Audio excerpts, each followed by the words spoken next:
Good afternoon, everyone. Today's short-sighted decision by the council has ignored community wishes and is a colossal waste of both time and money.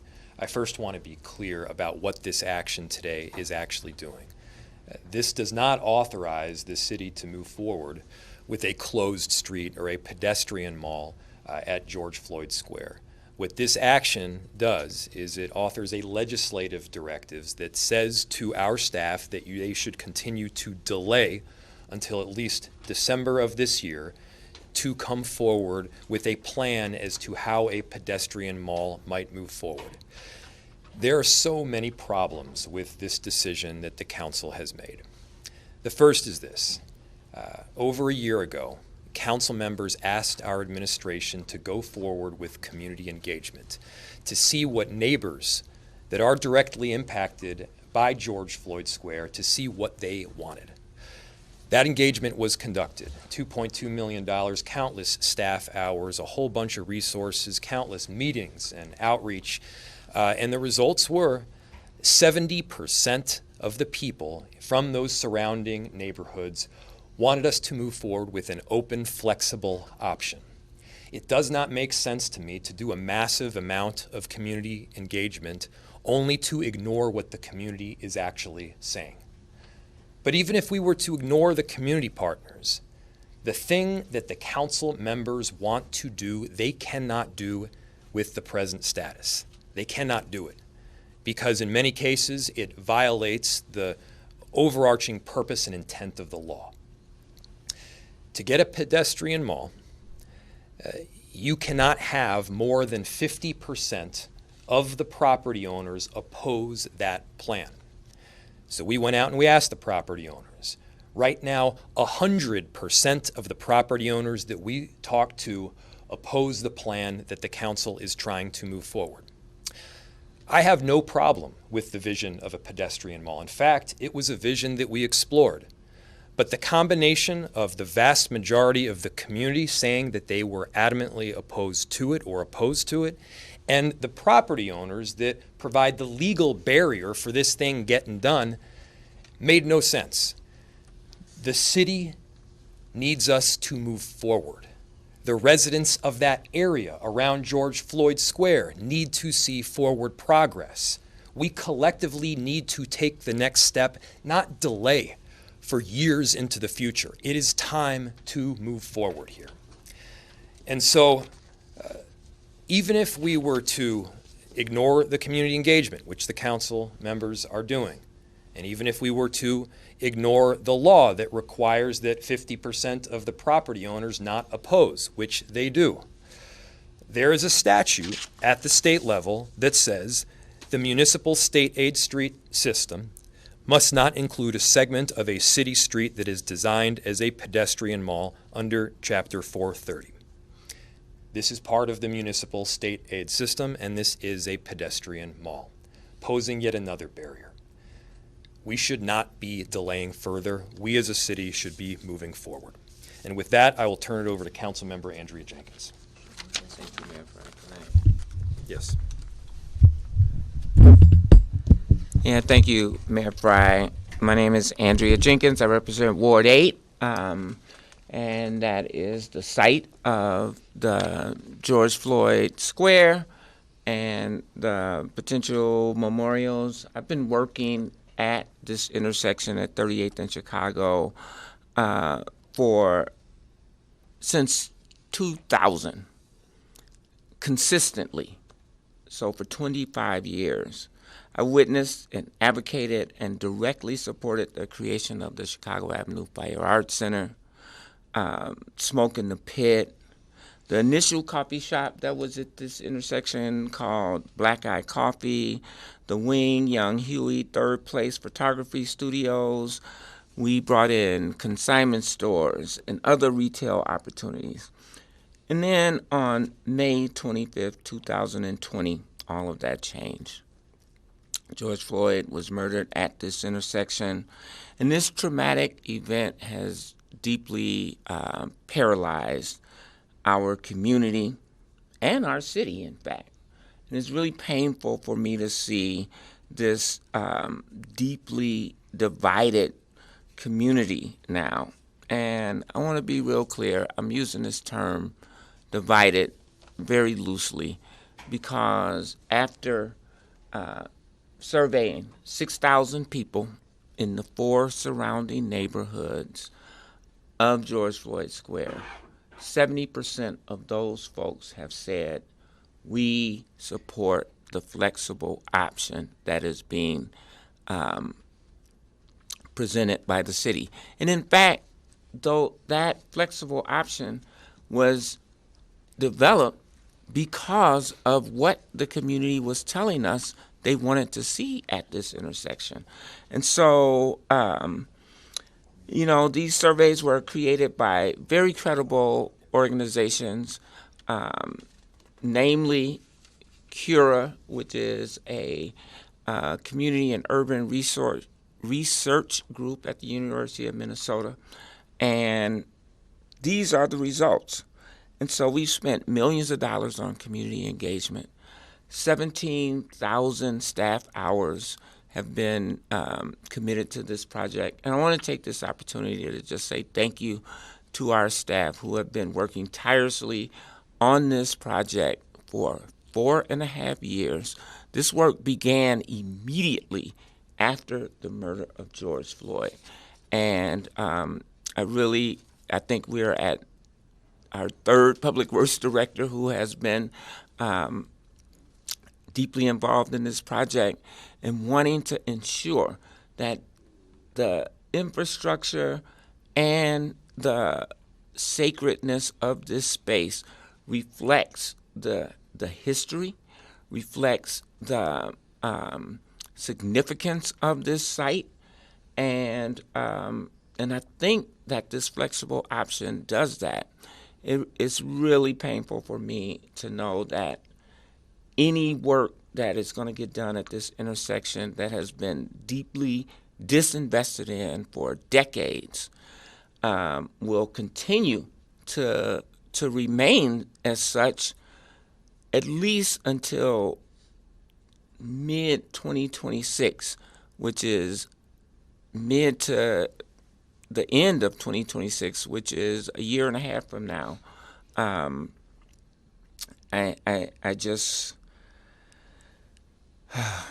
very frustrated with this outcome today, and I want to offer my thanks to all of the community members who have stepped forward and been engaged over the past 4.5 years. Thank you for your involvement. Thank you for your commitment to this neighborhood and to this community. And I'm committed to ensuring that we get something positive for this neighborhood as soon as we possibly can. Thank you. And next speaker, I think, is our COO, Margaret Anderson-Kelleher. Thank you to the mayor, and thank you to Councilmember Jenkins and all the other council members and community members who are here with us today. This action today left me speechless because we have engaged, like the mayor and the council member said, with 17,000 hours of staff time. The council asked us to go out and do more community engagement after the last round of community engagement. This is about the 3rd round of community engagement. 3 public works directors, a number of staff working on this. Over $2.2 million on community engagement alone. We never see that sort of investment in community engagement in a project in the city. At most, maybe it's $100,000. And so to ignore, to disregard, to shut down what the community has told us is something that might take your breath away. It actually can lead, and I hope it doesn't here, but it can lead to undermining trust further in government, because we were out there and worked towards an option that would have allowed for gatherings, allowed for transit, in a place where 40% of people don't have a car along this route. This bringing the bus back, having the engagement of people who can come up and down the street and be engaged, that's what's good for George Floyd Square. That's what the community told us. I want to call on Tim Sexton, who's the Public Works Director, to talk a little bit about the Public Works side of the project. Thank you, Margaret. So just to be clear, today's action will delay construction until 2026 at the earliest. Public Works staff, along with many other staff throughout the city, as mentioned, have been working tirelessly for years to come up with an option that reflects the community's designs. We came up with a flexible open option that would respect the need for memorials and events, while also providing critical access to transit, to local deliveries, to emergency services, to commerce, and to residential access to and from, the downtown core of the city.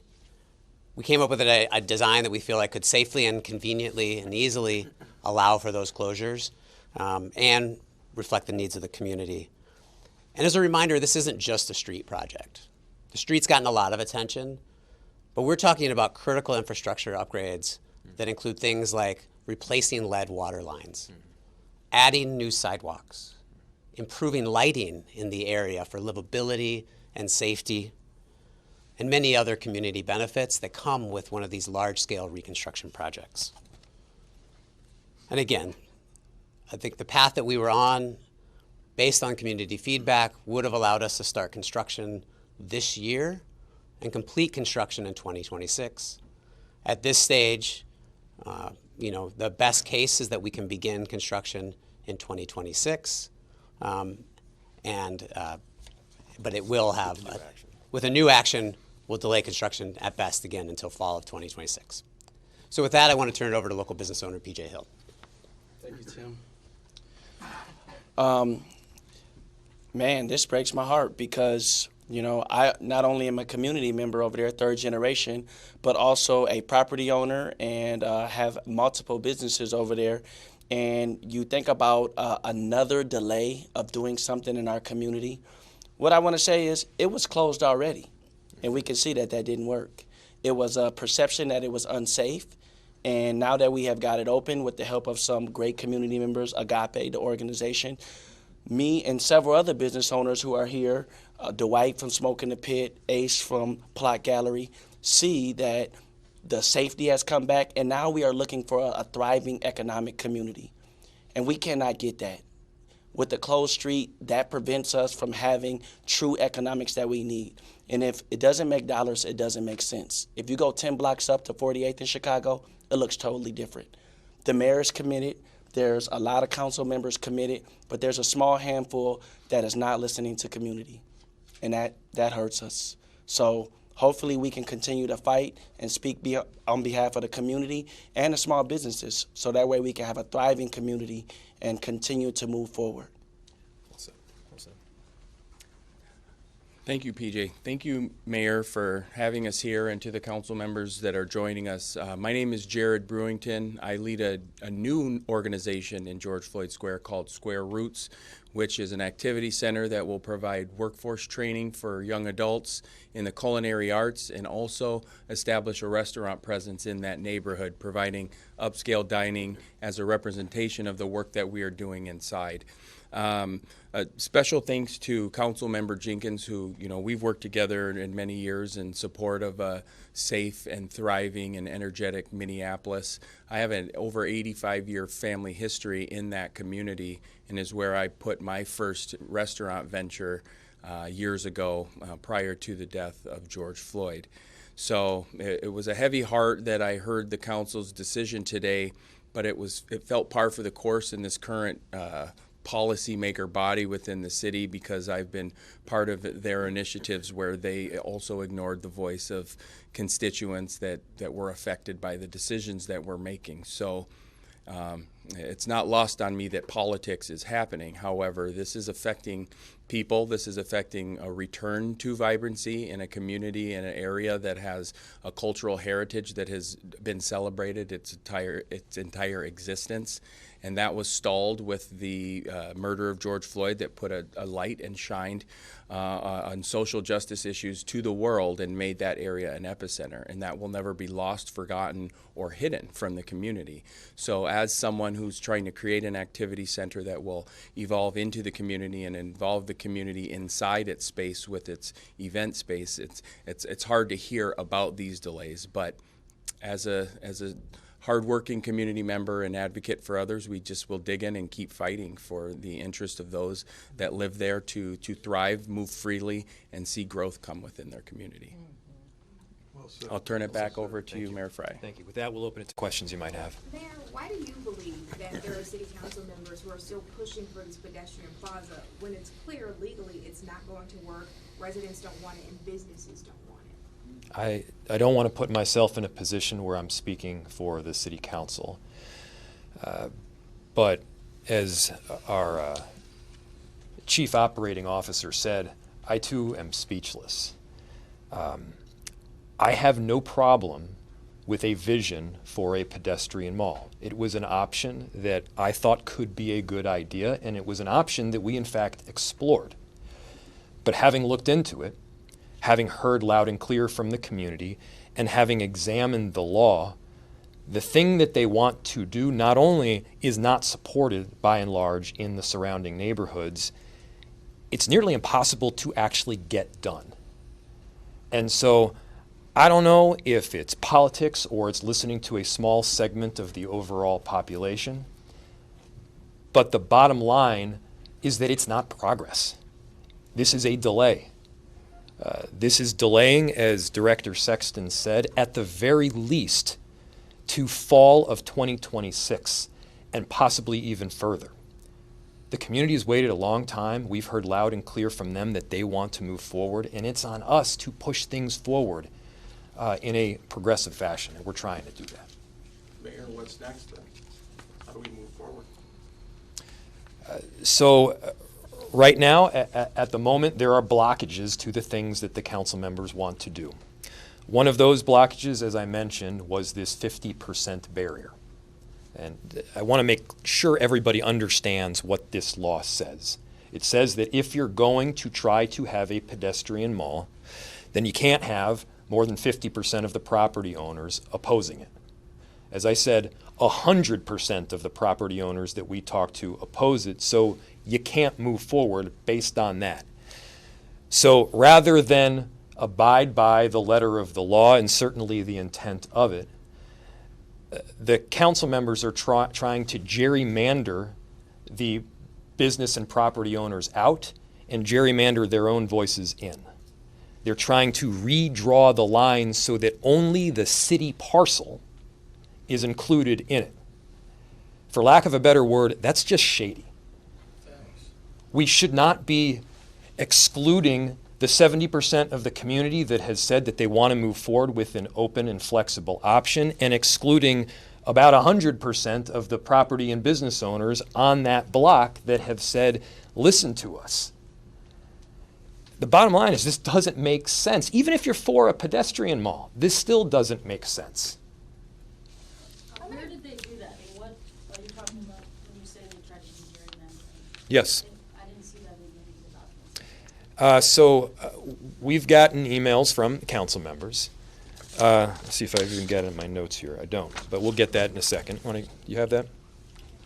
I mean, this is what they have asked the Public Works Department to do is move forward with an analysis that would reduce the size of the pedestrian mall, not to one block, which was the plan, not to 3/4 of a block or half a block, but a small segment involving virtually one parcel, which is the city's. I don't know how you have a pedestrian mall that's 15% of the one block. It doesn't make sense. If you shut down the street, you're shutting down the block.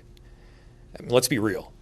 And so they've very clearly said to us, this is just an email, and we can get you this as well.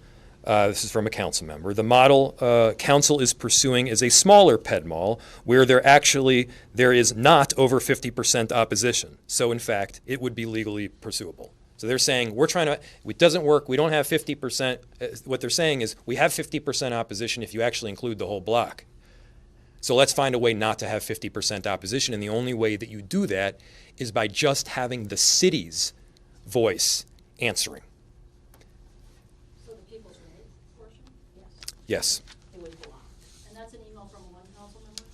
Yes, but this has been the stated purpose from all of them that have voted for this that I've heard from anyway. Why is it so difficult to do this option, pedestrian mall option, when it was one of the options you guys presented a few months ago? It was like, these are the options, and that was one of them. Now, nowhere in that document did it make it sound like this was not legal and all that. What, It was an option. Why is it so not? No, to be clear, it was an option. It was an option that I myself was very open to, and we looked into it. But one, the council insisted on doing community engagement, and it doesn't make sense to ignore the voices from the community itself. But second, again, we now have more information regarding both the law as well as what the property owners along that corridor think. And I can get Director Sexton up here to give you a better answer. Well, maybe just a small bit more is we actually started with the idea of a pedestrian plaza. So not only was it on the table, it was kind of the default start that we had as a design. And after hearing from community, there were real concerns about access to transit. This is the busiest bus route in the state, not just the city. Businesses were concerned. Residents were concerned about access through the neighborhood, along with the livability of what happens when people can no longer get through. And so that's what brought us to this flexible open design, because we also heard from community that it's important to be able to close down, at least occasionally, that space to have events, to have memorials, to honor, and what happened there is important, but not all the time. So under their proposal, they would only allow local traffic? No. So the local traffic language is a little confusing. Local traffic, in some cases, is meant to just refer to deliveries, to emergency vehicle access.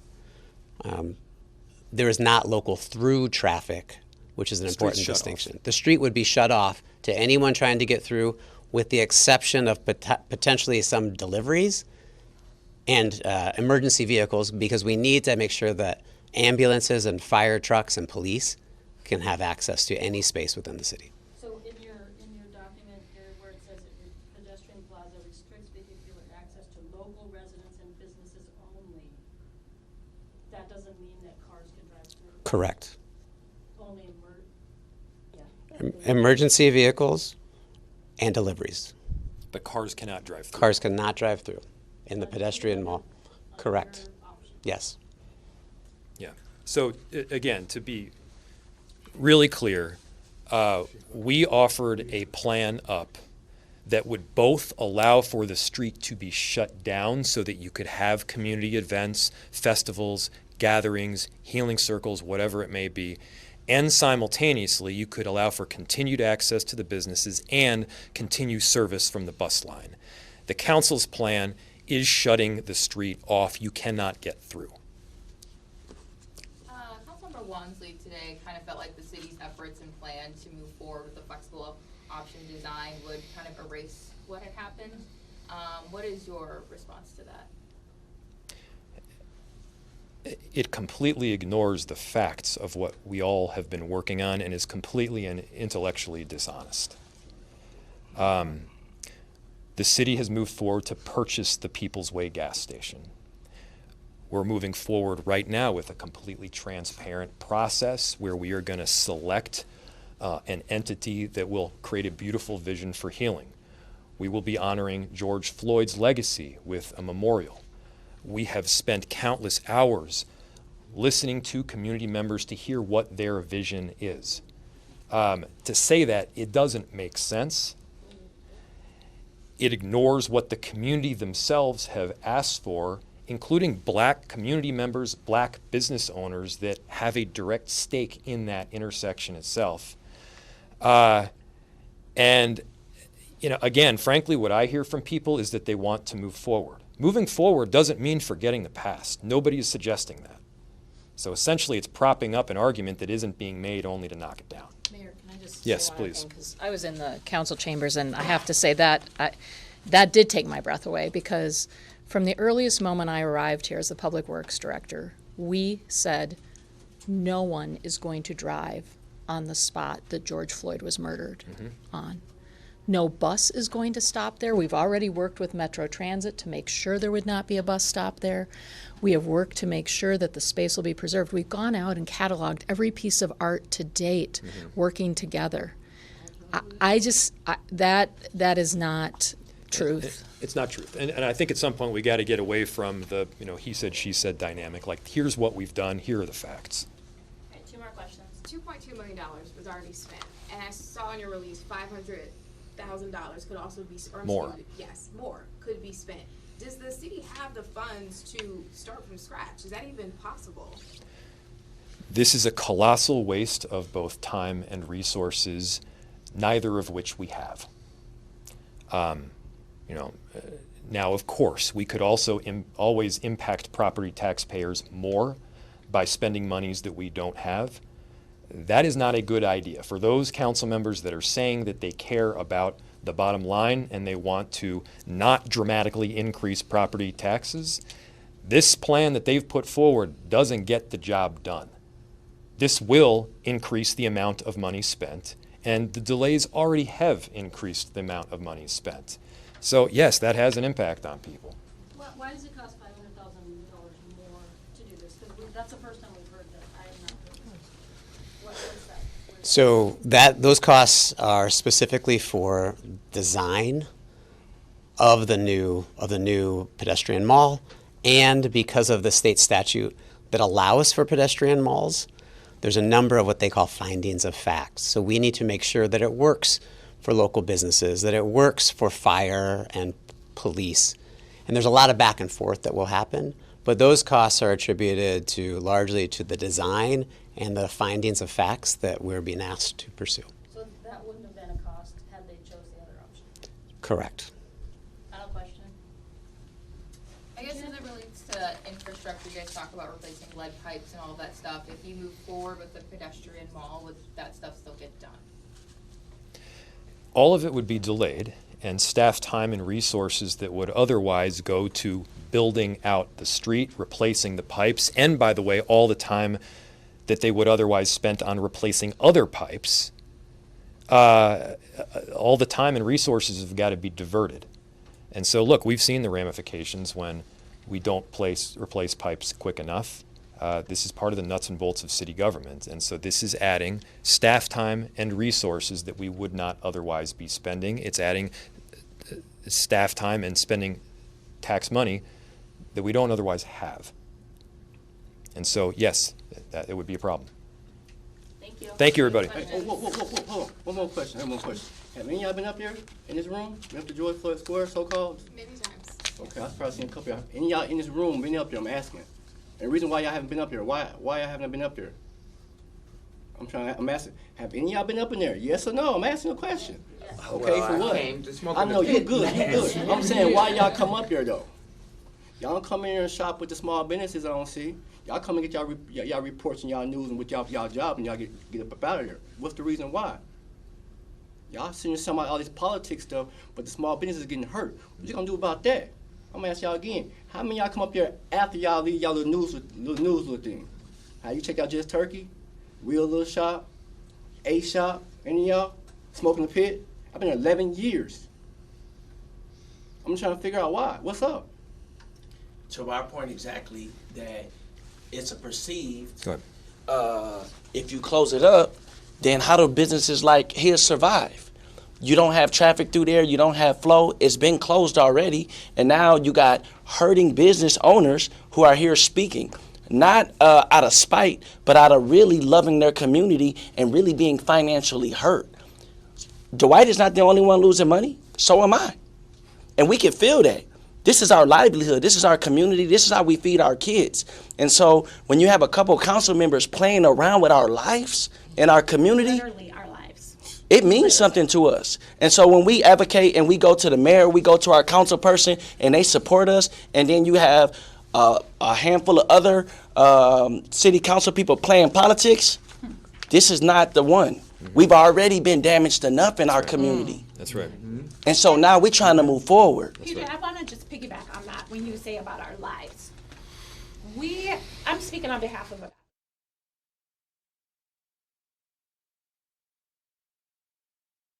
working with Public Works, working with the city to make sure that that intersection was reopened. The neighborhood did that. That neighborhood stood behind us.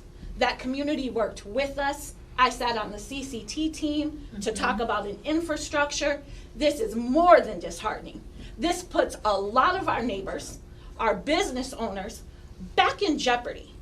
We're not going to stand here and pretend that we didn't have a RICO come down because of an intersection being closed. For y'all native Because outfits y'all put out of what was quote unquote perceived in that intersection.